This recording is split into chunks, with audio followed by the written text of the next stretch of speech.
Only carb-free stuff. Hi, guys. We're talking about nutrition with Bryan Edward Hill. Yes. Exercise and nutrition. He played football in high school. Years ago. Well, I read Postal. Thank you. I don't read a lot of graphic novels. Well, just only read mine. It's fine. I can't stand when people go, I don't watch comedy or TV, but I really like your it's obnoxious. But sure. I'm obsessed with writers. And when I read your graphic novel, I went, this guy's a real writer. And I feel like, I know that's like you've been working your whole life but I feel like when I read Postal, I thought to myself, this was as considered as anything that's been written in terms of the amount of energy, consideration, the characters, where it's going. All those things are sort of considered in this thing, right? Well, when I was young and I thought about writers, I had people like Hemingway, Mailer, like these were the people that I admired because it seemed like they just ate the entire world and like crapped it out and then wrote books about wars and getting their hearts broken by women in foreign countries. And I'm like, well, that's clearly what one has to do to be a writer. Yes. Like, I don't know how to write, but I can certainly drink too much and I can get my heart broken and I can get into a fight. So we're already okay. Like we're halfway to home. I have to just stop you because that's exactly what happened to me when I was in college. I was reading all that, and I was like, I gotta get out there and live. I have no scars. I got no scars. Yeah. I read Faulkner, and I was like, I don't know anything. Oh yeah. Well, the worst part was when I graduated NYU in '99, and then I sort of bummed around, sort of doing the day jobs you can do, and that was very close to the Chuck Palahniuk thing. I don't know what the Chuck. Fight Club. Oh yes. So Fight Club was like a revelation, to an entire generation of young men trying to find their way and dealing with emasculation and the rest of it and how it all works and all that. So I'm like, okay, clearly in order to be a writer, you have to set yourself on fire, survive it, and write a story about it. Right. So Postal, it's an ongoing comic book series that's now available in like kind of trade paperback form. So you get like 4 issues at a time and it feels like a graphic novel. This story is born from all of that Capote that I read growing up and, all that James Ellroy and trying to get inside of the motivations of people that we would normally find monstrous. Yeah. But we have to empathize with them because they're dealing with something even more monstrous than them. It's a story. Goddamn, that's such an interesting thing to say. That's exactly what it was, dude. That's exactly what it is. Because you start out with a town that is basically where criminals all live. But in that town, as with all criminals, well, within that town, you can have rough traders, but there's no rough trade. Right? There are rules, and those rules are enforced at the barrel of a gun, as you would expect. But you get, as you go on, more and more layers of these characters, like his mother, and why these people behave the way they do. Well, and that's what I mean by it being considered. What was important to me was taking this idea of this small town full of criminals kind of living according to their own code off the grid. There's like a kind of anti-federalist sort of bent to the whole thing, was taking that and investing that with real emotion and some real experience. Now, I grew up in St. Louis, Missouri, but I spent a lot of time outside of St. Louis. So I'm super liberal, like I'm a crazy liberal guy, but a lot of my friends are staunch conservatives and like libertarian to the point of yellow snake flags outside of their house, like that sort of thing, right? And I wanted to take some of the experience I had kind of talking to them, knowing them, put that into those characters and kind of show how people can arrive at certain points of view, right? And sort of paint this little town as a place where people are trying to start over. They're trying to start over on their own terms. They're trying to, if not escape their past, reconcile with it in a way that the outside world might not allow them to do, And so those ideas helped drive my investment into the narrative and depicting these characters in ways that are frank and stark and challenging, but also not judgmental and cliched. I think there's too often the instinct of the liberal writer is to paint, the small town mentality is some sort of strange place All of the broken time. people. All the right? time. Yeah. And this doesn't feel real to me. And that's not interesting to me. What was interesting to me was having a place where people are all sharing the same sort of sin. And because of that, there's a community there, a community of understanding. Yeah. Right. And they have to protect that community. And how does one do that? How does the mayor of that town manage all of these dangerous kittens that are kept in this sack? Right. And does the end justify the means? Like those things I thought were interesting, but that's like the food of crime narratives. Like all the classic crime narratives are that. But all the crime narratives are you're saying sort of the mayor is keeping out the kittens. Well, meaning like crime narratives are oftentimes about can you justify abhorrent behavior, with the right motivation and reason. Okay. How can you forgive a person for doing something monstrous? You create a greater monster for them to deal with. And that is really interesting to me. I don't know. I've never thought of it in those terms. I'm fascinated because I've been trying to write forever. And then it's easy. You start at the left and then you go to the right. And then Bryan Edward Hill. Right. And then when you're writing in Hebrew. And if you're writing in Hebrew, then you start at the right. I write toward my heart. Oh, yeah. Okay, good. I write in Sanskrit. Oh, really? So I write up and down. That's why you haven't been published, is because you write in Sanskrit. Because people are when you run out of space, you just drop a line down and continue. Exactly. Yeah. See, a lot of people make the mistake of just keep going to the right, but there's no space, right? That's right. So when you run out of space, you got to drop it down and then you start again. Well, I write on my vast walls. But so they're dealing with something more monstrous than themselves. Yeah. And that's, there is a relative aspect to a lot of ethics. I mean, some ethics are objective, right? Some things we can say full stop, this is probably a horrible thing every time you do it. Right. But a lot of scenarios create a kind of relativity. Friends of mine are in the military. Yeah. And they've done things in their service that we would not allow someone to do here, but there it was heroism. Right. And here we would find it, at best difficult, at worst abhorrent. But, the context of behavior kind of determines what our ethical judgment of that behavior is going to be. But I think part of what you're saying is that essentially we are all moral relativists. I think so. I mean, in the most pragmatic of ways, yes. I mean, obviously, if Darth Vader shows up and starts enslaving people with a lightsaber whip, I think most people would say, that's probably a bad idea. Yeah, and I don't think we are unless you're moral a Morrissey, relativists. I don't think. I think we are. No, moral relativism that's not true. Really? No, child abuse. So? I mean, anytime you're dealing with a hero. Yeah, but it's about the hero of a story typically. Mm-hmm. They do share.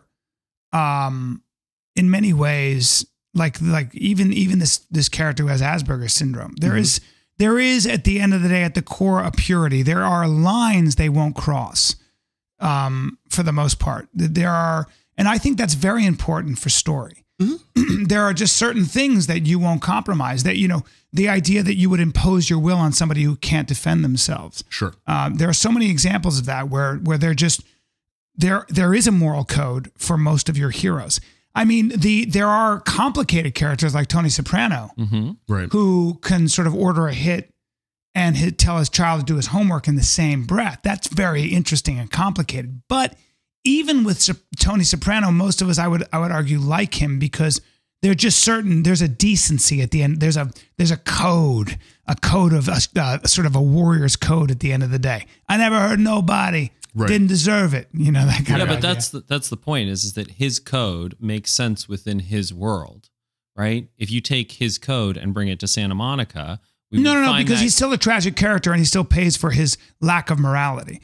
We have a strong moral sense, fair play. But that sense of morality and what is moral varies from place to place. So that's, what you're saying about the crime genre. I agree that I think people, look, I'm sort of hopeful. Yeah. Some would say naive. I do think that most people are more good than bad. And good meaning... You're not naive, Bryan, because in prisons, federal prison, my buddy spent 6 years there.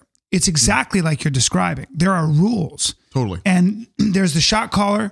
but there's also like a way of doing things. So nobody takes a dump in the first 3 stalls. Nobody in the first 3 stalls, that's for peeing. There are all kinds of rules, right? Child molesters get dealt with. There's a whole code of ethics there. Well, it's in our instinct to find order inside of the chaos. 100% order. Right? But that order has to be somewhat consistent with the human condition. There's got to be a consistency. And so even within drug trafficking rings, there is, if you're not trustworthy, it's not that you get killed. I mean, that's some of that stuff is the case you read about, but actually when you got a guy who's selfish within a drug, these are criminals. You got even within groups that are like not ethnically, you got, let's say, Russians over here, you got Chinese over here, and sometimes they coordinate. The guys in those groups that are selfish, that are cutting corners, they just get left out of the next deal. Right.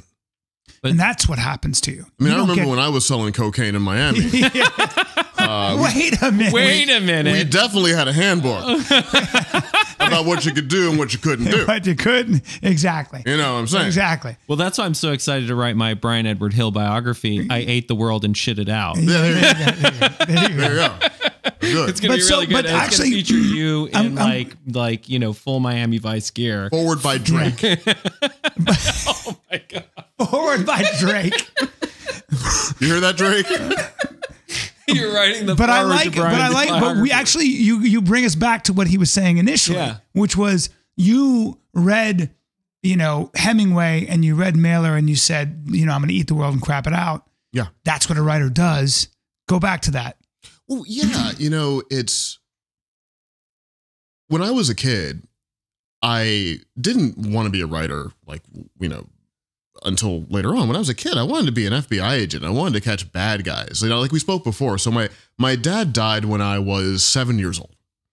And it was cancer. It wasn't like, no one killed him or anything. So it wasn't a tough time to lose. It wasn't like that. It's awful. And you're a kid and everyone's telling you you're the man of the house now, whatever that means. And you have no idea how to process any of this. So I walked across the street. I was living in a little apartment at the time with my mother. I walked across the street and went to a comic book store because it looked friendly. There was a big picture of Superman in the window, and it seemed like the kind of place where I could escape sort of what was happening that week. And when I was in there, I bought a Batman comic because the cover of the comic had little Bruce Wayne sitting in an alleyway, and he was holding his dead parents' hands. And I was like, I know what that feels like. That's a mirror right now. So I'm going to buy that. So I bought that and I took that home and I read that and I read the story about, Bruce Wayne. He took all his anger and his grief and he used it to turn himself into something that could keep that from ever happening to a child again. And that seemed like what I was going to do with my life. I was like, well, I'll do that. I'll figure it all out. So I really wanted to go into the FBI. And then when I was a teenager, I read Thomas Harris's books, Red Dragon, The Silence of the Lambs, Black Sunday, and I wanted to be a criminal profiler. Because I've always had like a decent knack with kind of building rapport sort of quickly, sort of getting where people were coming from. I'm like, well, I could do this. So I presented this grand plan to my mother. I'm going to be an FBI agent and I'm going to catch serial killers. And she's like, no, you're not. Do something else. I don't care what else you do. What a specific goal. It's like, do something else. Yeah. Don't do that. Don't do anything where you have a gun on you or people would shoot at you. Pick something else. I'm thinking, man, well, I like Star Wars a lot. You can't make a job out of Star Wars. Oh, maybe I can make movies. And that's really what got me started. And then I went to NYU Film School right out of high school. But when I was in film school, I was really, really broke the entire time. So I spent most of the time just trying to, pay tuition and sort of make it through. I didn't have a lot of money to make huge student films. I had, friends of mine in the school, their parents would just give them $80,000 to make like a short film. And I didn't have any of that, but I could write because writing was virtually free. And I knew that if I could learn how to tell a story on paper, then I would be able to do something with it later.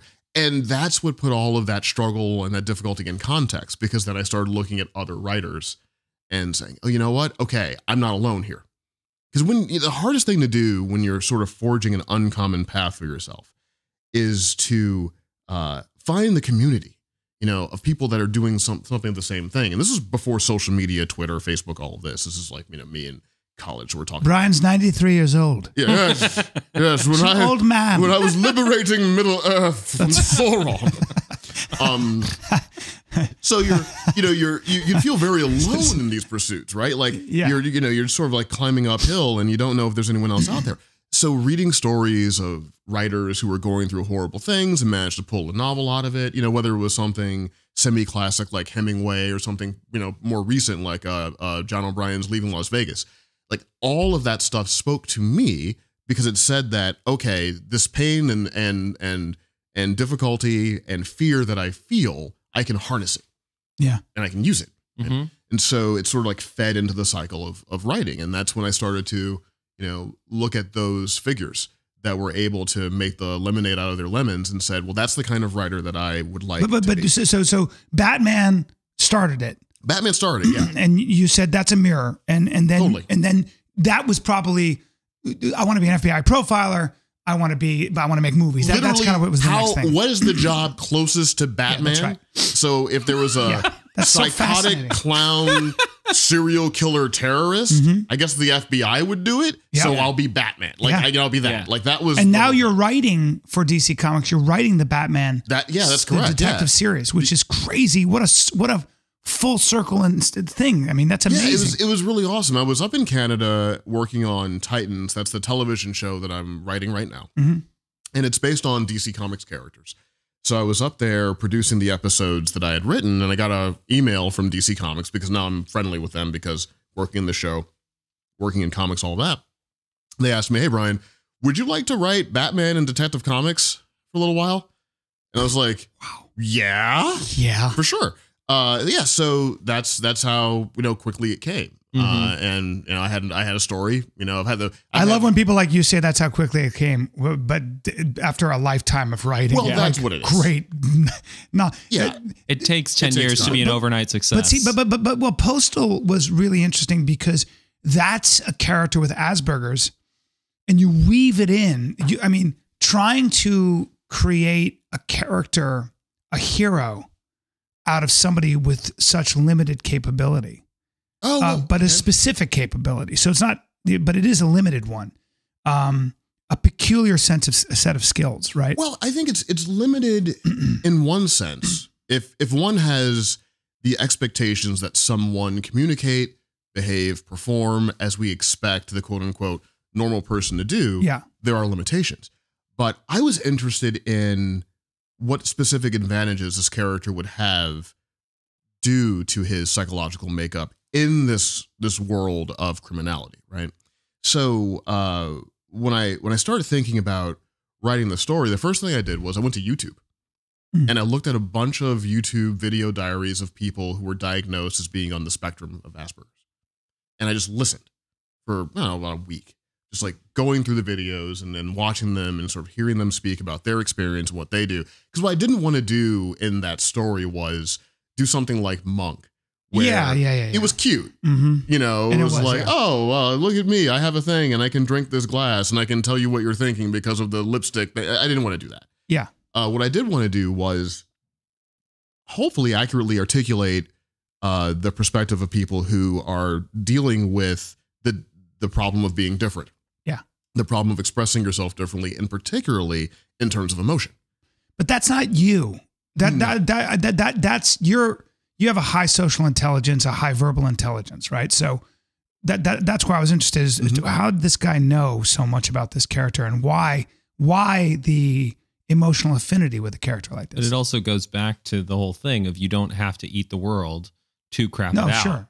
Right. And I mean, in general, like that's what's so impressive about your writing is the number of characters you write who obviously you haven't lived those experiences, but you have in the sense of having lived the sort of the full range of human emotional expression. Well, look, when I grew up working class, I got a scholarship to a pretty expensive and elitist private school in St. Louis, Missouri. It's called John Burroughs School. It's a good school. It's a very good school. But it's very much a legacy school. It's a college preparatory school. It's a place where the best and brightest of St. Louis send their best and brightest and sort of keep that cycle going. And I was a bit of a Connecticut and a Connecticut Yankee in King Arthur's Court, you know, there. And I had to quickly develop an ability to find a common denominator. Because when you're growing up working class and bills are an everyday thing, you know, and you don't really know how you're going to pay for college. You don't know how you're going to pay for a car when you're 16. You don't know how you're going to do any of this stuff. And your friends get like Dodge Vipers for their birthday. Yeah. Well, the first thing you do is you internalize all of that, and then you're ashamed of being poor. Yep. Then you get a little angry, and then you get then you sort of withdraw a little bit, and then hopefully you realize you can't do that, and you just have to find, you know, common denominators, and you have to find ways to build rapport with people. And a lot of it was me imposing on myself this idea that I wasn't good enough. And then I'm like, well, if I'm not good enough, then I'm going to strike first against everybody else, right? As a defense mechanism. Then you realize, well, I can't do that because they're not judging me because of my circumstances. I'm really judging myself because of my circumstances, and I'm missing out on some really good relationships and friendships. So, but dude, you have a deep sense of your fucking emotional life. Well, I think as a writer, you kind of have to, right? God damn it. You're, I know, but you have a deep, like, you're articulating different layers of like how your brain works. And like, it's like you've been in therapy for 30 years and you study therapy. Well, that's what writing kind of is, right? And it is, but I mean, that's fascinating to me, man. When I hear guys like you talk, I go, fuck, I'm just take the stand up and doing my sitcom. Fucking unbelievable. Well, if I was funny, I would do that. Yeah. But I'm not. I tried stand up for like a week in New York and it was tragic. Well, yeah, you listen, man, like a week. You know. Yeah. You need more time. You got to give it 10 years, but a guy like you, you'd change the world. But anyway, but you'll do that with your writing. But keep going. So keep going. Sorry, I just had to pause for a second because you're going through all these different and I guess that is what you do. You sit around and think about, you know, sort of what your motivation is here for writing. I do. And what's behind all of this, right? Okay, so well, you know, for me, my past is very vivid for me. Like I remember a lot of things that my friends have forgotten, but I remember them in great detail. I don't have a photographic memory, but I have a very active and vibrant emotional memory. So I'm able to preserve like the feeling of a moment and not just the facts of the moment and kind of look at it. And as you grow older, you gain more and more perspective on those same emotions, right? Yeah. So part of what I had to do was figure out how are we the same? Because on a lot of levels, we're all different. Right, I was walking into rooms and I was always different, whether it was because I was black or because I was working class or what have you. Even when I went to you're black, I don't notice. I'm so colorblind. It's crazy. Keep going. You're not the first person who's wondered whether or not I'm black. No, but nobody's going to wonder that after Drake writes the foreword to your biography. I was going to say Drake is a paragon of blackness. This brother's got it going. Get blacker than Drake. That's right. Yeah, he's very black. Yo, this brother got it going on, and that's what it's going to say in the foreword. Look, Aubrey, I'm a big fan, man. Don't do a song about. Well, no, second thought, do a song about me. I'll take it. Do a song. I'll get into a rap beef with Drake, and you would win. Yeah, but so you were looking at how everybody was different, right, and how everybody was the same. So you were saying, so I could figure out how I could, you know, forge relationships sort of, you know, outside of my experience and you know, and find these sort of common bonds. And what that turned me into was sort of an ambassador. I was a bit of a bridge, right? Yeah. Because I was a guy that was listening to Run DMC and my mother's old soul records at home. Then I would go to school and I'd listen to Zeppelin and Pink Floyd and the Beatles, right? And it was hard as a kid because a lot of my black friends had no idea what Zoso was. Yeah. You know? Yeah. But they got onto it when I played it for them, but it was a sort of a strange thing. And then a lot of my white friends, they were familiar with like a little bit of hip hop, but certainly weren't familiar with like Bobby Blue Bland or, you know, Lena Horne or any of the stuff that my mom was. So you become this weird kind of cultural bridge and you're sort of always finding places of commonality. And what that allowed me to do was understand kind of both sides of the equation. So when I came into film school, it was the same sort of thing, almost amplified. Because when you get into higher education, then, you know, the fiscal privilege is right there in front of you. It really because is. Some kids are living in dorms, some kids are living in apartments, you know. You know, when you're paying for student films, like I said before, like they just have the money to pay for the stuff and then you don't. So you really Patty Jenkins went through this. Patty Jenkins, who directed Wonder Woman. Oh yeah. We used to date. We dated for like 9 years, but back when she was at Cooper Union. Okay. Yeah. Cooper Union was right around the block. Yep. And she was trying to do film, and a lot of her fellow students had crazy money, man. It was bananas. And she'd gotten there on a scholarship, on a painting scholarship, and turned into a film thing. But it was just like these people would be making movies for $50,000, and she was like, I don't have any money at all. Let me tell you, brother, I was so broke that senior year, I worked on as many student films as I could because I knew I would get fed. Yeah. Because I wouldn't have to pay for food. God damn. So I just boomed everything. So I was a boom guy. Yeah. And I would boom everywhere and I'd do the thing and I would get my pizza. And I'm like, okay, well, I've got all my meals taken care of. I couldn't afford the NYU dorm senior year. So I lived in a room in Harlem. God damn. And I needed all my time to write because I knew that if I didn't come out of film school with the ability to write a screenplay, I wasn't coming out with anything that I could really use in the real world. Right. So I had to write as much as I could. So I was up there in Harlem writing my scripts on a legal pad, freehand, because I didn't have a computer because I didn't have the money for a computer. So I could write the scripts like, freehand on the legal pad. Then, because I was really saving cash, if I didn't have to take a train, I wouldn't. So I would wake up at 4:30 in the morning. I would walk from 125 all the way down to 8th Street, where my first class was, because I would save the train money. And then I'd have my script in my on that legal pad.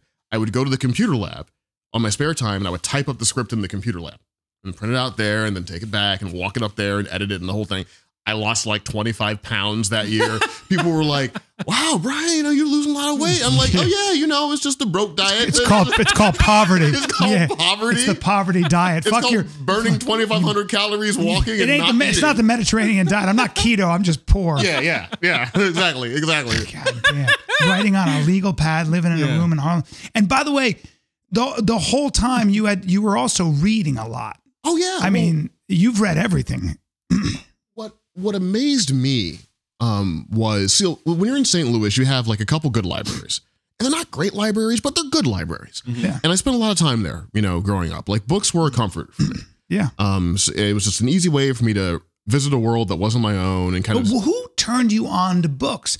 You're a working class kid from St. Louis. Well, my mother struggled incredibly to put me into good schools. So what a woman. When I was a kid, I think she knew because my dad died that having a black son in a working class environment without a father in the house. Good luck with that. Right. Yeah. Like you could that's a statistic. Fall into all that Jordan Peterson shit. That's right? a story. That's a statistic. Yeah. So she was trying to keep me out of the Jordan Peterson book. Right.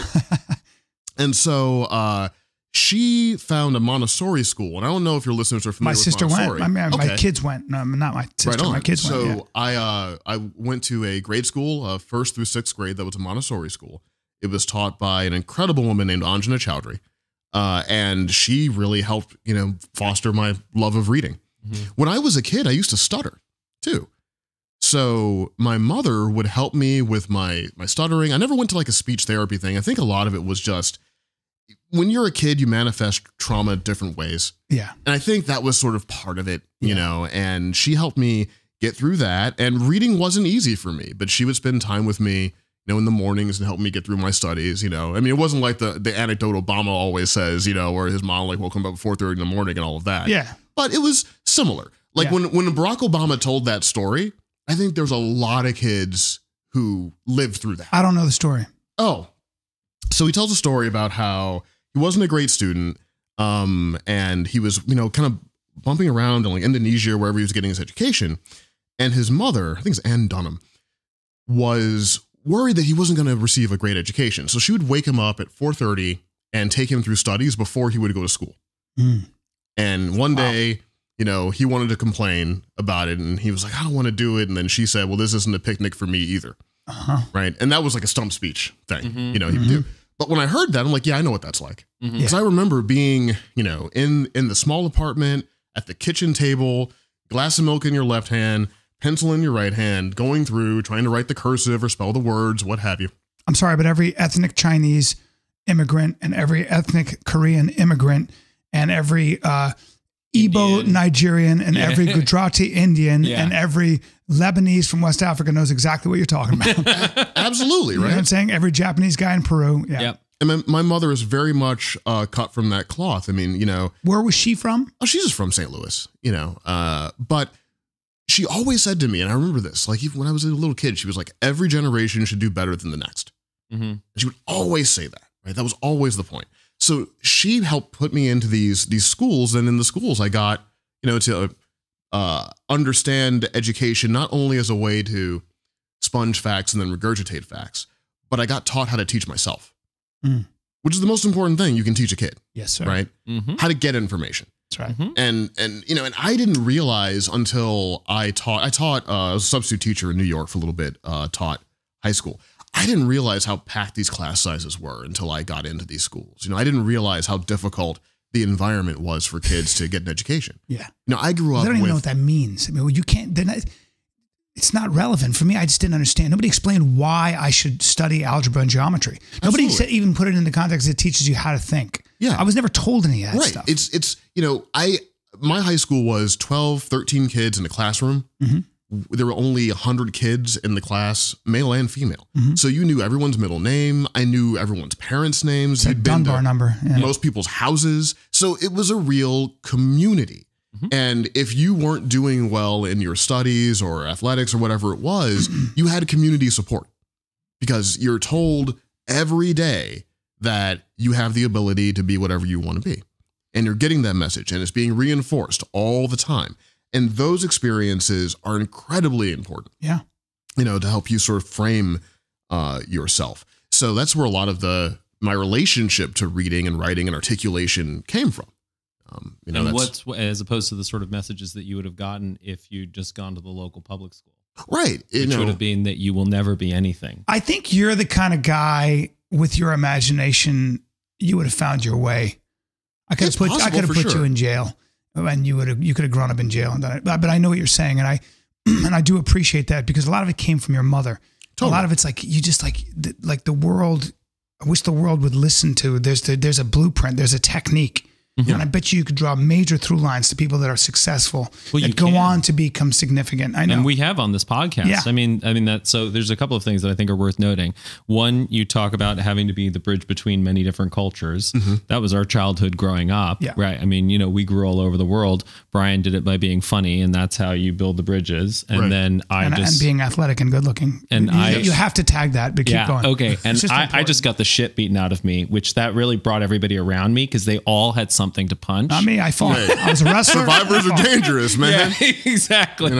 But then, and then the other thing is that so much of what we talk about on this podcast is, I wrote a book called The Straight A Conspiracy. Mm-hmm. And it's literally all about teaching kids how to teach themselves. Oh, it's incredibly important. Yeah.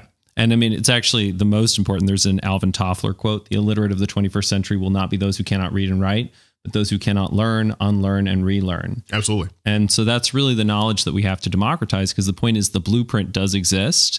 And now we just have to get it out there so that everybody knows, hey, there's a roadmap. That's what I think is democratizing that knowledge. That's right. The idea that education belongs to just those people that are smart, quote unquote, or just those people that, but most people don't. And what I do now is I take a lot of like younger comics and things who ask me questions, and then what I really love doing is giving them a blueprint, giving them an idea, like demystifying the idea that you can learn this shit. Mm-hmm. You just got to read the book. I'm here to answer any questions, and it ain't that hard. And what happens is when you give them one book, mm-hmm. they just open up. This kid Herman Wentz from Philly, his grandfather was actually a famous civil rights community activist, mm-hmm. but smart guy, tall, athletic kid. And wants to be a comic, but he started asking me questions about like just things, and I could tell he hadn't had a very good education. Right. He'd grown up around an element that kind of put other things at a higher esteem. Mm-hmm. Sure. Athletics, status, all that shit that we deal with. Right. But Philly also, he came from a part of Philly that didn't put books that wasn't the first thing you think about. But I had him read Thomas Sowell's Black Rednecks and White Liberals. And he called me up and he goes, bro, I'm fucking excited. I'm excited because he talks all about culture, middleman minorities, how those cultures are brought up. And a lot of it's the story that you tell. Right. And he just had never thought about that because we're given a certain narrative. We're all given a narrative. Totally. And a lot of times that's that louder narrative that comes from, you don't even know where it comes from, but it kind of creeps into the zeitgeist. And all of a sudden we take those narratives and those through lines and why people are the way they are, or whatever it might be, as gospel. Yeah. And you can internalize them in a way that's incredibly negative. Even though at the time I had to struggle with it for a number of years, it was so incredibly useful and necessary that I socialize, befriend, have real, authentic relationships with people who came from wealth. Because it not only demystified the wealthy, but it also kept me from just putting them into this kind of blanket archetype, right? This Lex Luthor sort of archetype, right? Man. Yeah. You know, like, they pray to Baphomet and they eat babies and, the whole thing. Which is out there on the internet. Which is out there, right? The elites. And it's time to go pray to Baphomet, and like, we forgot. And being in their homes. I mean, there were so many times when, like the fathers of friends that I had, and these were like super white guys. I mean, you couldn't get whiter than some of these dudes. They had like the braided belt with the khaki pants, with the multicolored braided belt. That's culture. Like that's that waspy culture. That's like the white guy, like black belt.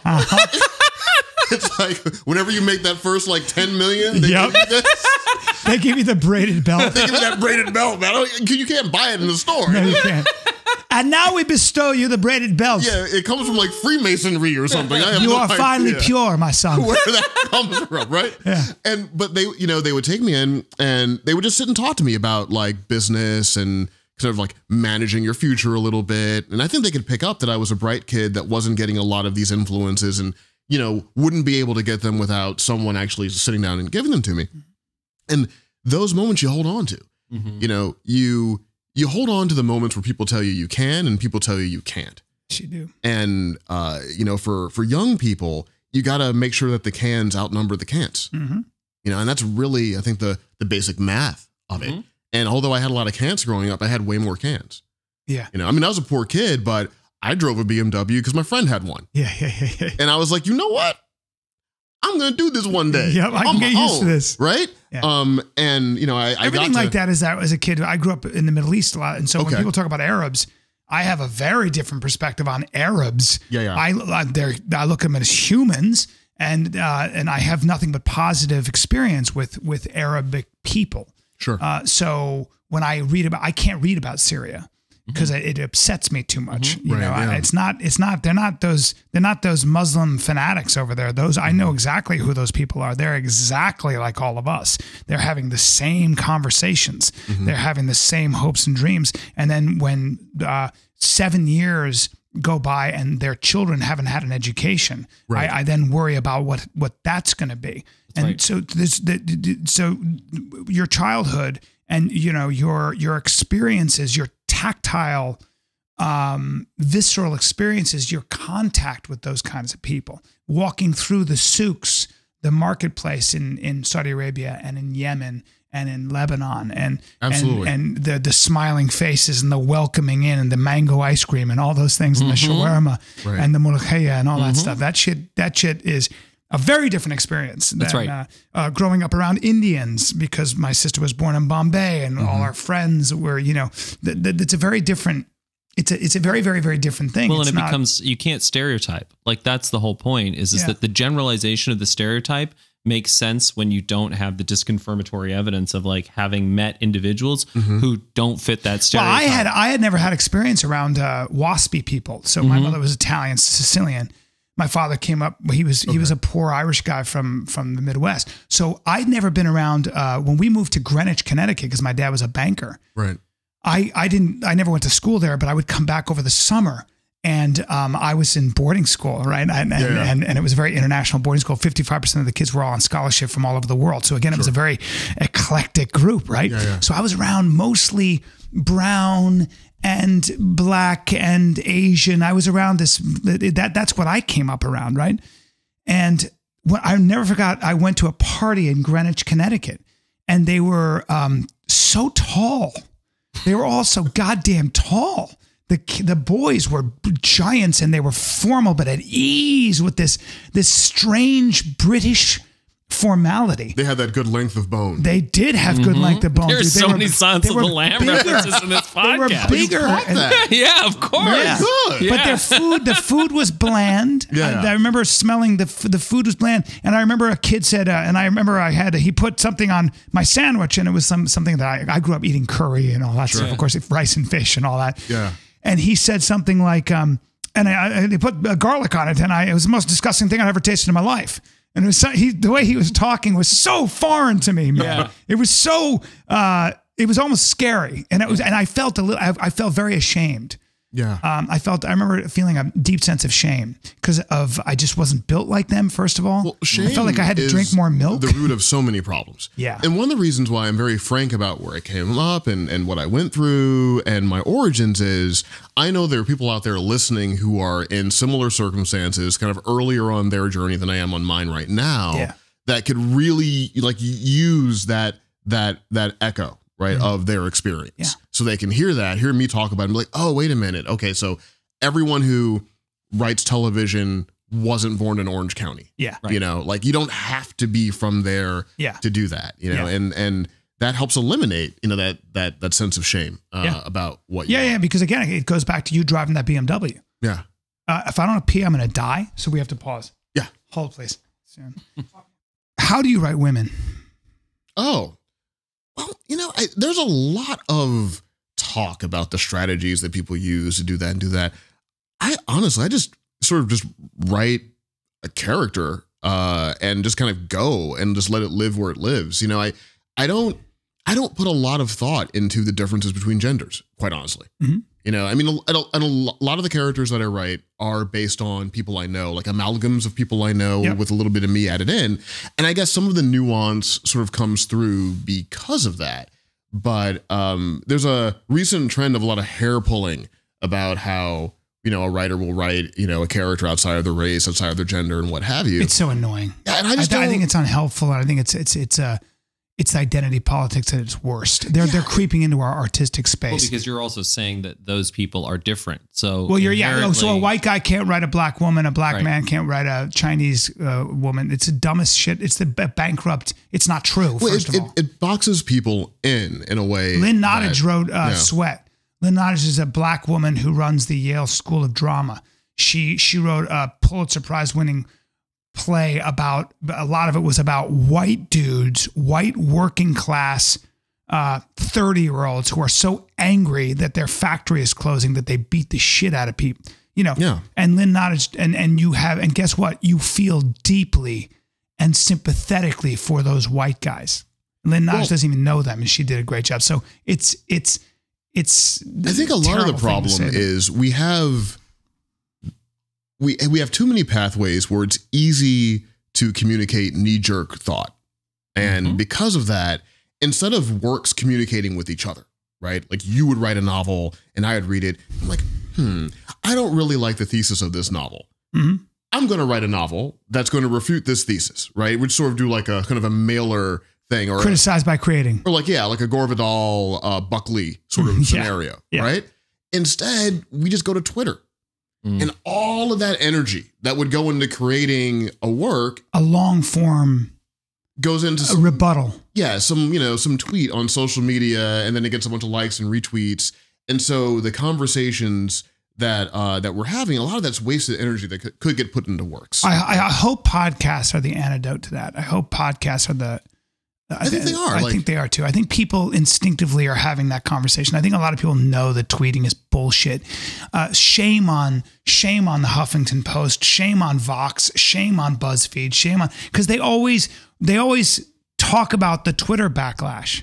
Yeah, and they write these random nasty things. They also write whole articles on what some celebrity posted one time on Instagram. It's unbelievable. That's my favorite thing is that is now newsworthy. It's like so and so posted this shit on Instagram. But they make money off it because they make money. It's how they pay their mortgage. And it's seductive because you get the fast response, you get that little endorphin rush, you know, and people keep flocking to it. Clickbait. But my personal philosophy is anyone should be able to write anything or create anything they want, And if you don't like it, then you can either not engage with it, which I do all the time with things. And if you really don't like it to the point where it's taking joy away from your life, then consider creating something else that refutes the thing you don't like. There you go. You know, and exactly then right. And then there's a conversation between works. Do you when you write a character, do you start with what that character wants? How do you? No, you know, I tend to start with a lot of just freeform exploration because I like to write a character doing things until the character lives. So in the case of Postal, for instance, I would write the main character, Mark, kind of going through his day and a bunch of things that I know no one's going to read, but it sort of helps me figure out who this guy is. And so I'd write like a 3-page short story, or maybe I'd write something in his voice for a few pages and kind of build that content up until I had a real good sense of what he does, like how he gets through the day, how he wakes up. Yeah, those are informative, right? Just like, he wakes up, what's he do first? You know? Yeah. What about Dad? What about this character who says things like everything must fall?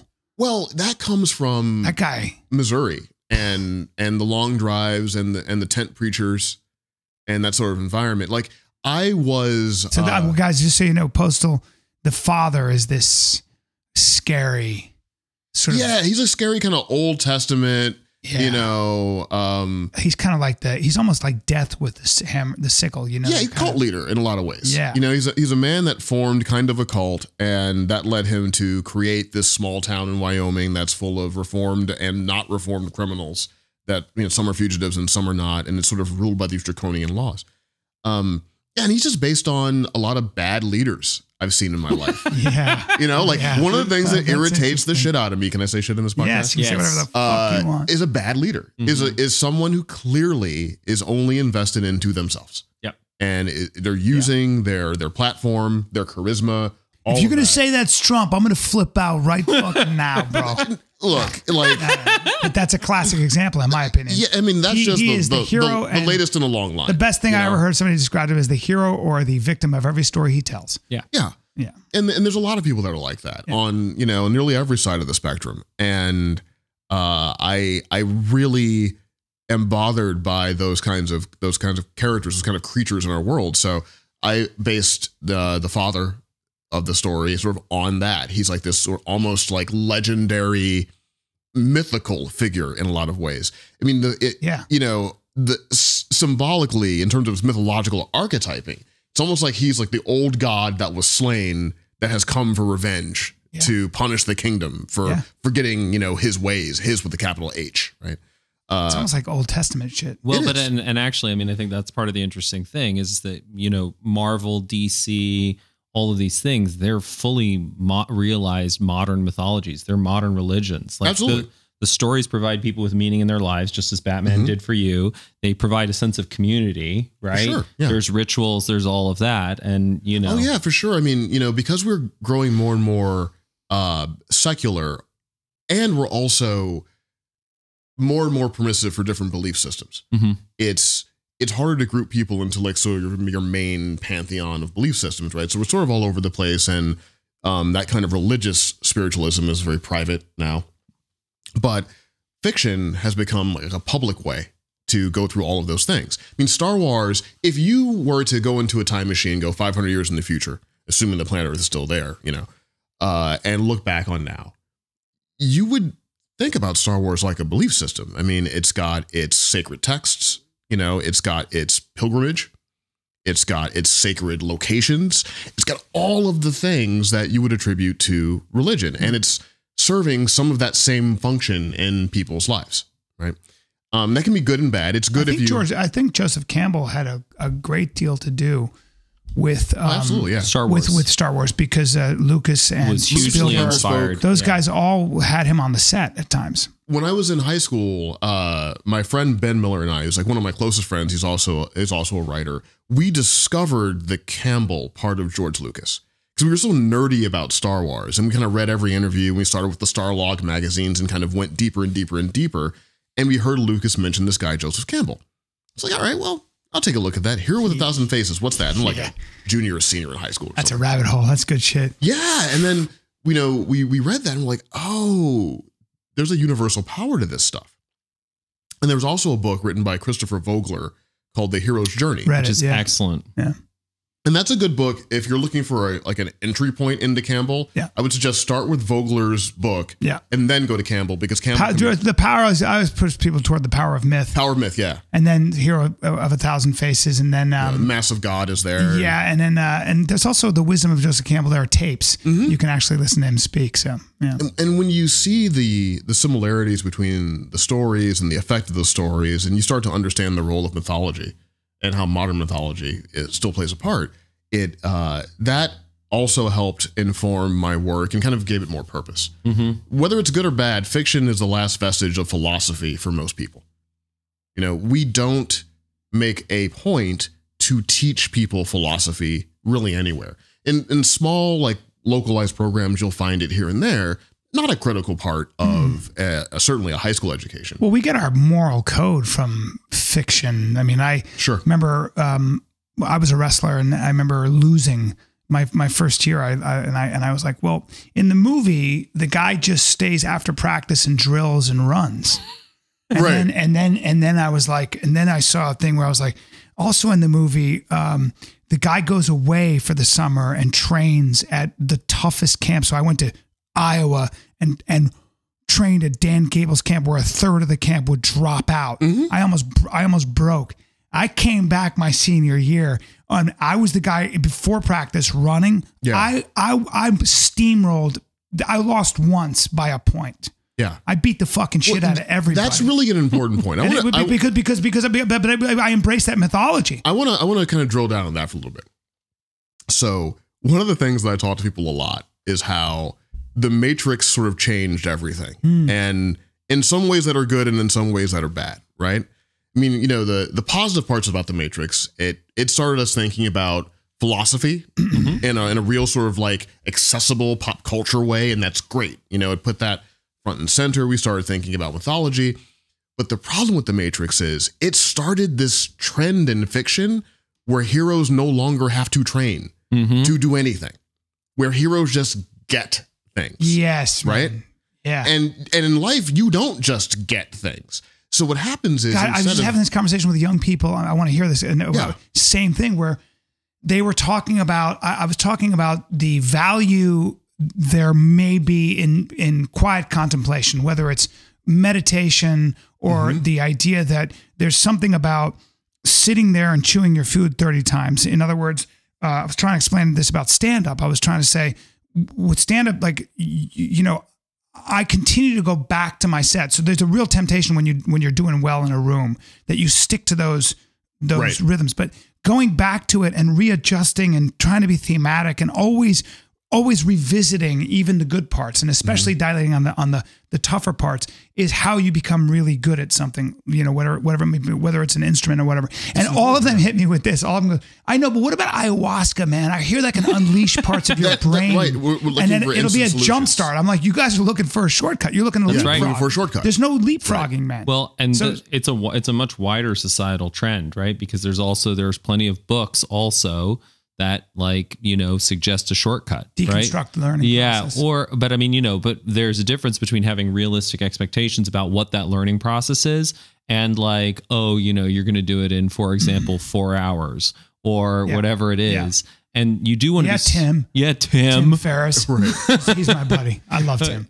But it's important to give people realistic expectations of what the process is going to look like, because if they don't have realistic expectations, then they get frustrated and feel like it's never going to happen. You want to be a good stand-up? You want to be a good boxer? I'll see you in 10 years. Yeah. Well, you know, and we've devalued adversity. You know, we used to see the value in adversity because we used to get a lot of narratives where protagonists would go through adversity, and it wasn't like they weren't gaining anything until they succeeded. They were gaining something the entire time, right? We thought we were sanding the floor. We thought we were washing the car. We thought we were painting the fence. We were really learning karate. Yeah. Right? Yeah. And that helped when we were like struggling with those things and figuring ourselves out. And now we've lost that part of, I think, you know, narrative, mythological reinforcement of the idea that there is a benefit to adversity. But also a lot of the theme of what you're saying is that stories we tell matter. And I think that often there's this cop out with the entertainment industry, for example, where you think you can just tell a story and it's just a bit of fun, right? Yeah. But you're always communicating messages. And the question is, what messages are you communicating? And are they messages that ultimately empower people and set people up for realistic expectations of how to achieve success? Well, totally. And that's a good point. And to piggyback on that, The Matrix had a good side and a bad side. The bad side being you can just kind of just get it downloaded. Yeah. And what was the good side, did you feel? Well, the good side was it had us thinking about reality and what reality means, and our ability to shape our reality, and how quickly we sign away our identity into a system without thinking about what that means, and the price of stability, right? The price of stability. All those things. Like, those are great ideas. And the Wachowskis are brilliant. And I love the film. The problem is that people didn't echo all of that stuff when they started ripping off The Matrix. They just realized, oh, we just need to create better power fantasy. Yeah. We'll just give them more powers. Yeah. You mean like Limitless? Yeah. We'll just give them more powers. You know? Yeah. Do you think that when you look around at society, I don't know how much you travel. I travel a lot. I travel quite a bit. Actually. And there is a lot of stability in terms of where our next meal is coming from. Like, we've made protein very accessible. We've made the ability to keep your tummy full. Yeah. That's a big deal. Yeah. And you don't know it until you can't do that. But there are certain dignities we as a society, even poorer people, even whoever they might be, at least have a cell phone, can keep themselves clean, have access to emergency care, at least a broken bone, don't have to watch their children die of weird diseases like diphtheria, measles, mumps, all that stuff, and can get enough food so that they're not distracted by hunger pangs, right?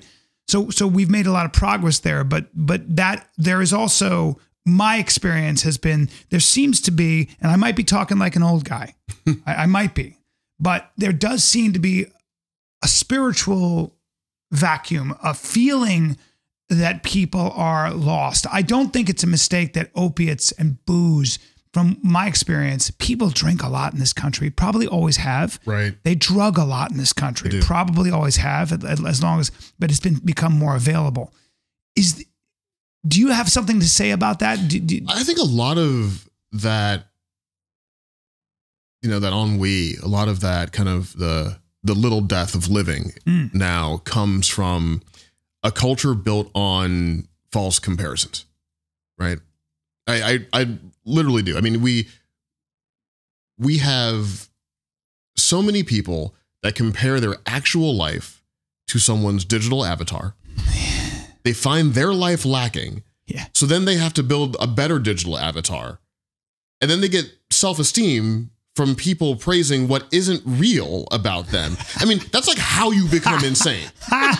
You're so right. It's like when people post that shit on Instagram, them and their boyfriend like this, sunshine. Meanwhile, she's hiding the bruises on the back of her head. Yeah, everything's bananas right now. Yeah. Like, I could go right now, I didn't even drive. I took an Uber here, right? But I could take like an Uber from here. I could go to the Ferrari dealership, sit in the Ferrari, take an Instagram, put that online, get a bunch of people like liking it. And then some of my friends who I talked to yesterday would be like, I didn't know he had a Ferrari. I need to get a Ferrari. And it's like, I don't have a Ferrari, man. But I don't care. I don't have one. No, I want one. But you were in one. And that's insane. Like, do you know how much stupid shit I did when I was a kid? Yeah. But it wasn't chronicled for the entire world to see forever. Well, that's what I worry about is you can fuck up one time on social media and it can haunt you for the rest of your life. You have to stop judging people by the ugliest thing they've ever said. This girl who took the money from the Uber driver. I don't know if you saw that viral. No, I didn't. What, she was 18. Okay. And the Uber driver had tips and she just grabbed him and ran out. Not a cool thing to do. Right. And you could see her just calculate it. She was with her friends and she did it. Mm-hmm. Not cool. Not cool. Nobody likes that. But she was 18. Right. And she was stupid. Yeah. And she is stupid. And the difference between who I was at 18. Seriously. And now, I'm a different person. Yeah. In every aspect. Okay. Yeah, but this is not only. This was a mistake that mistake actually could be because for her to find a job now, for her to move on with her life, that is a scarlet letter that is never going to go away. And it shouldn't be. It shouldn't be. It was a mistake. Usually what we would have is, misdemeanor, you fucked up. Right. And it's a secret you keep and you're ashamed of. Yeah. You know what I mean? And you do better. And you forgive yourself because you were 18. Right. And you do better. But also, Bryan, that is what the criminal justice system creates. Like there's a whole group of people who have indiscretions or fuck ups when they're kids. And then because of the way our criminal justice system is structured, a record that never goes away. A record that never goes away. They can't get jobs. They can't get opportunities and all that sort of stuff. So it is, social media is giving most people now a taste of what lots of people broke into a car. He was drunk when he was 20, stole a laptop. He never was able to get a job. He was even at Costco making hot dogs and they fired him. Oh, when they found out? Yeah. My other buddy can't drive Uber even. They found out he can't drive Uber. Yeah, like major drug trafficker, but still. Or like I heard a story about somebody who was a 13-year-old guy, had sex with a 12-year-old because they were the same age, right? Yeah. The father of the 12-year-old reports that. And so now for the rest of his life, he's a registered sex offender. Yeah, 13, though, that'll go away. I mean, that's weird. That's a very rare. At that point, he was then in the system and whatever else. But the point is that, whatever the exact cases end up being, there are plenty of ways that that you can get fucked. That's right. Because of this sort of idea of retribution that lasts forever. There is a rigid morality rather than being a little bit of a moral relativist and thinking about the specific situation and what really makes sense in this situation. Not moral relativist, because I don't think that's moral relativism. I think this is a kid or this is a human being who made a mistake. And, and good people make mistakes and good people do bad things sometimes. That's a little bit, that's not relativism. That's being the understanding that human beings recognizing that human beings are sinners and saints. As what it is. Bipolar apes. Right. We're bipolar apes. We encompass the entire spectrum. But it's about being contextual, and that's what really moral relativism is about. Moral relativism is a dirty word. I know what you mean. But the point is that, and in the same way, right? Yeah. Even you talked about, for example, the way that pedophiles are treated in prison, right? What, they're beaten up, they're killed. Their heads are cut off depending on the ethnic group you belong to. That's exactly right. Keep going. Now, the point is that's the morality within that context. Yeah. If I go around and start cutting the heads off pedophiles, I don't think that's morally acceptable in the sort of wider, unless it's from a horse with a sword. From a horse with a sword. If they're all guilty, you might just be the Punisher. Yeah, exactly. There you go. And then you have dude, your voice got real deep, son. Dude, what? Dude, you're not fucking around. That's a plan. Yeah. Dude, wait a minute. I can support that plan. Wait, are smiling. You the Punisher? You're smiling hard. I'm actually not the Punisher. Seriously though, if you were going to be a comic book character, which comic book superhero would you be? Question. I wouldn't be the Punisher. He's broke. Yeah. I'd definitely be like Tony Stark or Bruce Wayne. Or that is kind of Tony Stark. I'd be Bruce Wayne. Because also, like, the thing that I always... Batman was always my favorite because he's so human. No, Batman's my favorite character, but Tony Stark is smart enough to put himself in a tank. Yeah. It's true. I mean, that's what you do, right? It's true. Tony Stark. He's like, I'm going to help the world. And he gets laid a lot. I'm going to be flying a tank. Shoot missiles at people, too. Yeah, you're right. That's easier than just, I'm a ninja. Against an AK-47, I don't think, no. Who's the best villain, do you think? Most considered villain? In popular fiction? Just in all comic book history. Darth Vader. Oh. Darth Vader, to me is... I think the best modern villain we've had in any medium. Why? Because Vader is tragic, but also terrifying, relatable, and is truly an articulation about what happens when you never forgive yourself, about why you need to forgive yourself for the things that you have done, right? And if you look at I used to joke about how Anakin Skywalker, to me, always felt like an allegory for being a black kid in America. Because you're like a slave when you grow up, you're a single parent family, you got no money, you like driving fast cars, but you don't own too many of them. Then a nice white guy shows up and tells you you're special. So he's going to take you out of that scenario. That sounds like a good thing. You get out of that scenario, but then you fall in love with a pretty girl who's got more money than you are, and you can't make that work. You get kind of mad about it. You get to the Jedi Council, and everyone's looking at you like you shouldn't be there, like, you don't have the stuff, that you're just like some weird sort of affirmative action case. And the hardest guy on you is the black guy in the council because he really doesn't want you there. Yeah. Then you get taken under the wing of a manipulative but charismatic, powerful person who promises you can get everything you want if you just follow your darkest desires. And then they box you into a series of bad choices, and you end up wearing like a black coffin and sounding like James Earl Jones the rest of your life. So, God damn, man, you got it down. This fucking for me, he can break shit down like nobody's beeswax. I talk to, I have plenty of creative friends, and we talk about how we just get the Anakin thing, how you just want to be a good guy. You just want to save the universe, but they just don't give you the respect you want, and you'll follow any voice that tells you can get, everything that you want, even if it's going to lead you to a horrible place. And I just think there's a lot of lessons in there that you can glean from thinking about that narrative. So, who invented Darth Vader? Whose character was that? George Lucas is credited for most of that, and I would say most of that is probably Lucas. But genius, huh? Star Wars is also a village of people. I mean, like Ralph McQuarrie, for instance, did the designs. So Vader's look comes from Ralph McQuarrie. A guy named Ben Burt helped design the sound effects. This idea of a man who breathes and speaks at the same time. Right. And see, those little small details are what make it so brilliant, because we know we can't breathe and speak at the same time. Yeah. But Vader can. So there's something wrong with him, right? Yeah. It's off. Like our subconscious mind says that shouldn't be. So that talk about the amount of brain power that went into just coming up with all those details. There's a lot of people get involved in these sorts of things. And Lucas is certainly a genius, but part of his genius was gathering other geniuses to help, him realize that vision. Yeah. Which is another really important thing, And they sat around a room and came up with ideas. And iterated until they figured it out, until it was right, Kind of like the way Google did. Yep. And this book called The Culture Code talks about highly successful groups. Yeah. Pixar and all that stuff. Best idea wins. Totally. And everybody should have a right to get their idea out there and just kind of have this credit. I believe that. I think, I do believe in the battlefield of ideas. I think it's important. And, but it's also when you talk about the battlefield of ideas, it's also like, I think that often what does that battle look like, or how is that battle being fought? Because you're not talking about some people would say that Twitter is the battlefield of ideas, but you're saying, no, that's not really how you should be battling. The battling should be, I take your work, I internalize it, I understand it, and then I criticize by creating a really substantial piece of work that has the ability to outcompete that narrative. Well, I think Michael Crichton, I think it was a Charlie Rose, and he was giving an interview, and he said that he tries to focus on the difference between data and information. Mm-hmm.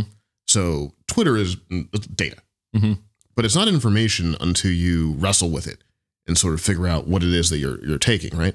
So, there are a lot of bad ideas that are out there kind of shotgunned out to the world, but what I mean are considered, reasoned things that are thoughtful, that communicate with each other. I read Buckley and I also read Vidal, and I would think about what I felt about each person's work. And I wouldn't agree with any of them all of the time, but it helped me form, kind of a sense of what it is. Like I worry a bit. I'm not one of those decline of Western civilization people, because we still have Instagram, so Western civilization's doing okay. We have the time to worry about. Yeah, if you listen to some of these people, you would think the Black Death is happening, and it's not that bad. It's just that there's just a lot of voices out there. And Steven Pinker would agree with you, and some other people would too. Things can get obnoxious when Elon Musk can send a car into space. So Western civilization is fine. We're fine, but I do worry about a lot of the kind of micro battles that we're fighting with each other, and the fear we have of people being exposed to things. And I wish we would trust people to be able to reason for themselves a bit more, right? There's nothing inherently dangerous, and this is something that Twitter's probably going to get really upset with me about. I don't think there's something inherently dangerous about reading Mein Kampf. Mm-hmm. I read Mein Kampf because it was a book written by this evil guy who did evil things, and I needed to understand how that could happen. Yeah. And reading that book helped teach me how a person gets that far. Yeah. And when you're an actor, I had an acting teacher say, if you're going to play Hitler, and you may have to, you better not have too much of a judgment on him. You better be playing a man trying to solve a problem. Right. If you're writing about him, whether it's Stalin, Pol Pot, Mao Zedong, or Hitler, you better take his perspective. Might be a sociopath, of course, all those things. We all know about those guys. Yeah. But it's very interesting to also look at him as somebody trying to solve a problem. Well, now you've got, from a dramatic point of view. Well, the problem is when we create this sort of like socially acceptable way of dealing with things that includes shutting them away, closing a door on them, and pretending they don't exist, they just fester there, yeah, that's right. Well, and that's part of what Postal is about. Postal is about this town that was founded by this evil man, and years before the story takes place, they got together, they lynched this guy, they killed this guy, and they think they are free of him.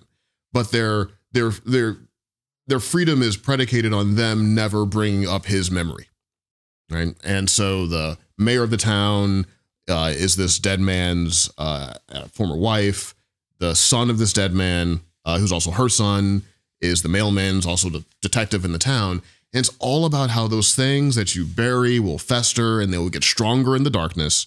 And when they approach, they're going to be a Leviathan, right? It's like a Lovecraftian sort of thing. Like these old gods are going to rise out from the sea with so much strength built on ignorance that's going to be much more difficult to stop them. So if we get in a place where we can't have To Kill a Mockingbird in high school, we can't talk about Mein Kampf or have a section of that in high school, we can't deal with these things. And by the time we see these things, they're going to be behemoths. And we're not going to know what to do. It couldn't be a better description of what we're literally living through, because that's so much of what the liberal community tried to do is that they were like, we're just going to shame racism out of existence. We're going to shame sexism out of existence. Right. And all of that stuff festered. And then, suddenly a technology comes along that gives everybody a voice. And suddenly all those Leviathans have come out back from the deep. Instead of engaging them with better ideas. I'm working on a project right now, and I can't talk about it in too much detail, but part of that project included me talking to white supremacists for about 1.5 years. Wow. And getting their perspective and understanding it, because the story deals in the world of white supremacy. And I wasn't going to do like this kind of cartoony, crazed version of these folks. I wanted to do something that was set in this world, that was an interesting narrative about not really racism so much as about power, about sort of like cult-like thinking, about identity, and all those things. And so I had to listen to people. I had to engage them. And not all of them were polite. Of course not. Right? I mean, you have your polite ones and then you have your impolite ones. The people that want to know if they can like use a racial slur and poke you with a stick and get you to react, and you can't, But that's critically important. Now, the problem for me is I can do that because I'm black. Right? Like I'm like Nixon. I can go to China. Yeah.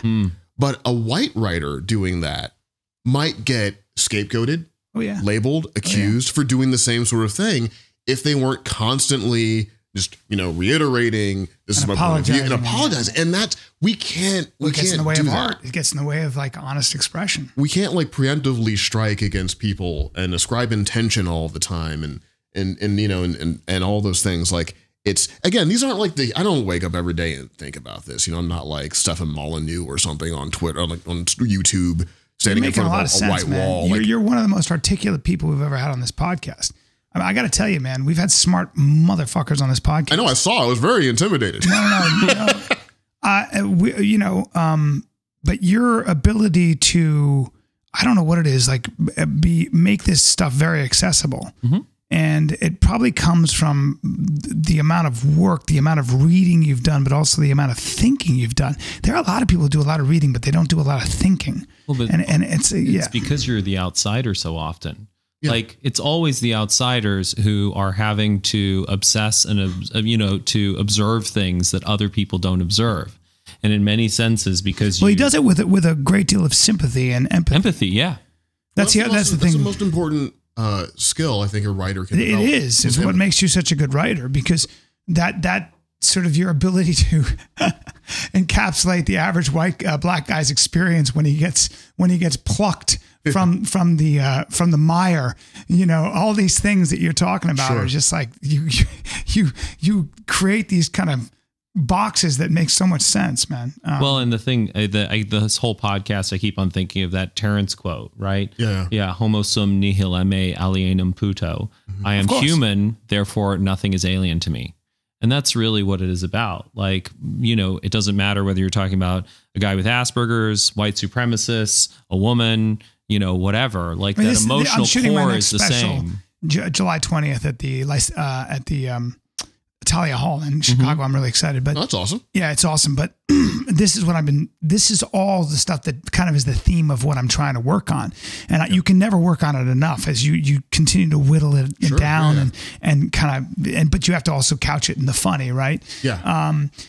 But the way you sort of have articulated all this stuff is, to me, like, this is the kind of thing where I'm like, I just want to spend some more time with Bryan, and we got to have some dinners and hang out, food. And man. Yeah. Because we're talking about what's important. Let me ask you this before we end this whole thing. Sure. We could do this forever. Is there, if you could have the world, or maybe just Americans, read 5 books, and that might be an impossible question to answer, because when I came up with it, I thought to myself, that might be a really difficult question. I don't even know how I would answer it, but you've done a lot of reading. Are we talking like young Americans or adults? I think let's go with young Americans. Young Americans. Okay. Let's go with young minds. Okay. And by the way, I'll allow you to also be there in their ear explaining what they're reading if you want. Sure.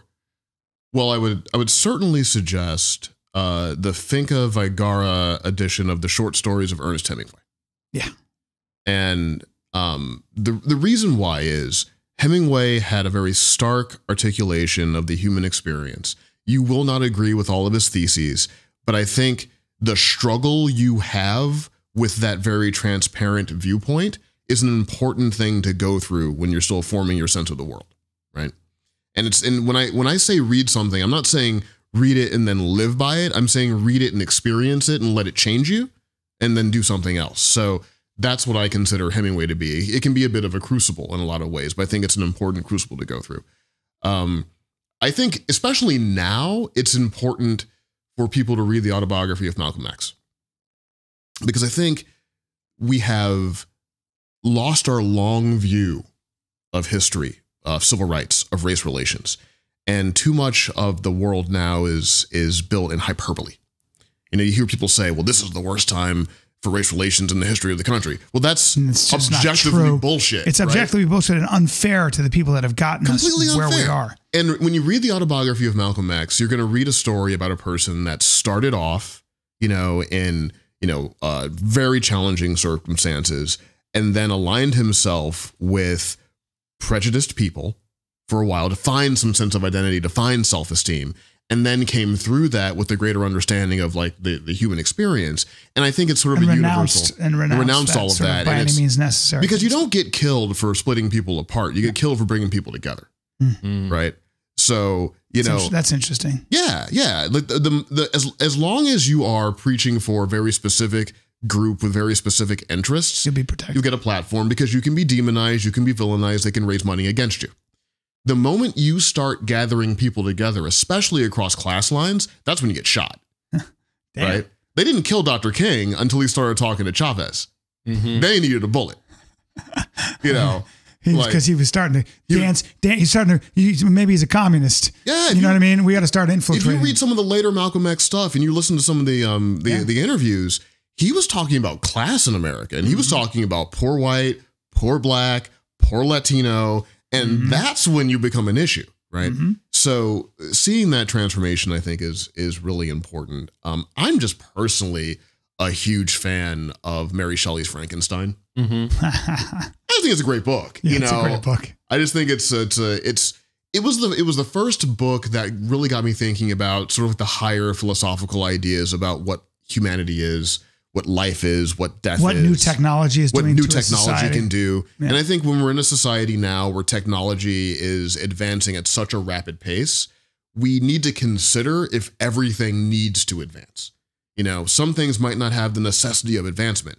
And what do we lose when we advance? I mean, we're on the cusp of some really interesting and kind of scary stuff.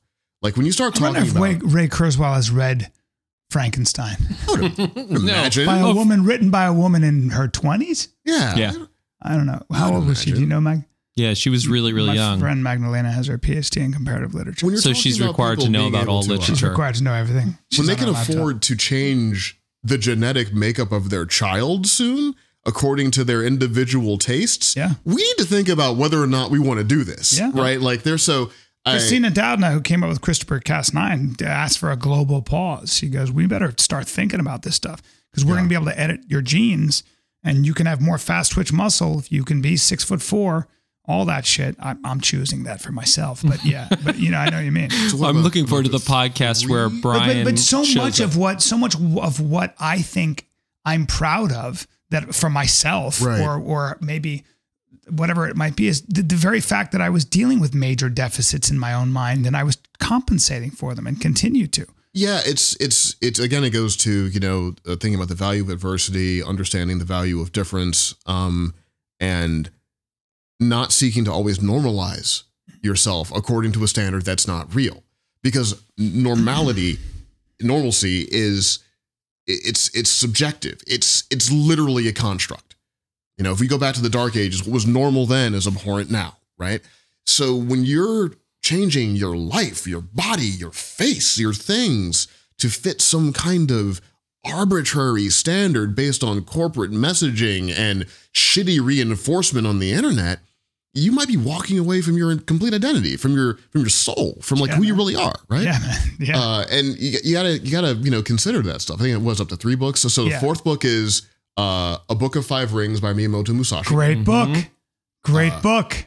Fuck, that's a good book. I didn't study karate when I was a kid, but I did study taekwondo and got a black belt in that. And so did I. And martial arts was super helpful for me. Like, don't send Joe Rogan after me to roll around on the mat. I'm not rolling with anybody. No. I've been thinking about Joe this whole time because I want you to meet Joe. I'm going to be with him. I'm going to be with him in Boston this weekend. I mean, I've thought about taking up BJJ, and I might. Yeah. Well, if you're a black belt in taekwondo, that's cool, man. That's not easy. Yeah. Well, kicking's not easy, man. I used to wrestle a little bit in high school, but like everything, you go in with an empty bucket.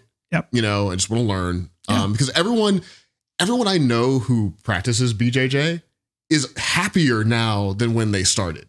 Oh, yeah. I've seen it convert people from people that were kind of self-destructive. Like people, they're like, I don't know if this fella is long for this world. Dude, you're right. You're right. Young warrior energy. It does wonders for young random warrior energy. They get in there, man. They're rolling around for a year. You talk to them and they sound like Obi-Wan Kenobi. And you're like, okay. One of the most beautiful, jiu-jitsu is one of the most beautiful things ever. It's an art form, man. Yeah. You can get deep. When you see those dudes who go down that rabbit hole, it becomes a philosophy. Totally. I guess I'm going to split the 4th one between A Book of 5 Rings and then the Hagakure. So those are... I didn't read Hagakure. Hagakure yes, I did. Samurai philosophy. Yeah. And both of them helped me consider death, kind of reconcile with death as an inevitability, and taught me how to think about my life in terms of what I would do if this were my last day, right? Kind of like living prepared to die. And what that really means, not in a morbid way, but it could, you could read A Book of 5 Rings with a Hagakure and just make sure you tell your wife that you love her every morning. And if that's the only change you make in your life, that's a great one. Because at least you'll know that you're going to say that because you're not guaranteed the next day. So those books are really helpful. And then I'm going to recommend a comic book. I'm going to recommend Batman Year One by Frank Miller. Great book. Which is probably my favorite Batman story. Is that the Dark Knight series, or is that? That's not the Dark Knight Returns. It's the one about. No. It's where he loses his parents. It's like the origin story. Yeah. Like Miller, back in the 80s, decided he wanted to rework the Batman origin. He worked with a great artist named. My friend gave me that book. David Mazzucchelli. Yeah, and it's beautifully illustrated. It's the book that I always hand people when they ask me why I love Batman. I'm like, read this. Well, my buddy Jed Minoff gave me that book. Yeah. With all its illustration, and he went, and so it begins. Right? And you're in there. I probably was like 20, and I was like, what the fuck is this? And people share that book with like whispers. I read it. Yeah, man. And I remember I said, what was the significance of the bat? And he said, I'll let you make that choice for yourself. Yeah. Unfortunately, And he no one slid can it be towards told me. what the bat means. I was like, damn. Yeah. What does the bat mean to you? Well, I think about it as taking the thing that makes you the most afraid and then turning it into something that can help you eliminate other people's fear, right? Is, weaponizing your weaknesses. One of the honorable mention on my list would probably be The Art of War, but everyone talks about The Art of War. Yep. So, I'm just adding my voice to the chorus. But, the thing about that book that stayed with me the most was, turning your greatest weakness into a strength. Mm-hmm. What is it, right? So when if I was ashamed of being poor, for instance, and I felt like that was always this specter kind of haunting me, building imposter syndrome and all of that. Like, I don't deserve to be here. I'm not bright enough to be here. I'm just here because I'm black. I'm just here because of this and all that stuff. I used to run away from those feelings when I would create work, but now I just incorporate those feelings into the work. And by doing that, I exercise them out of myself, but I also help other people deal with those same feelings. Mm-hmm. I've never heard anybody say that.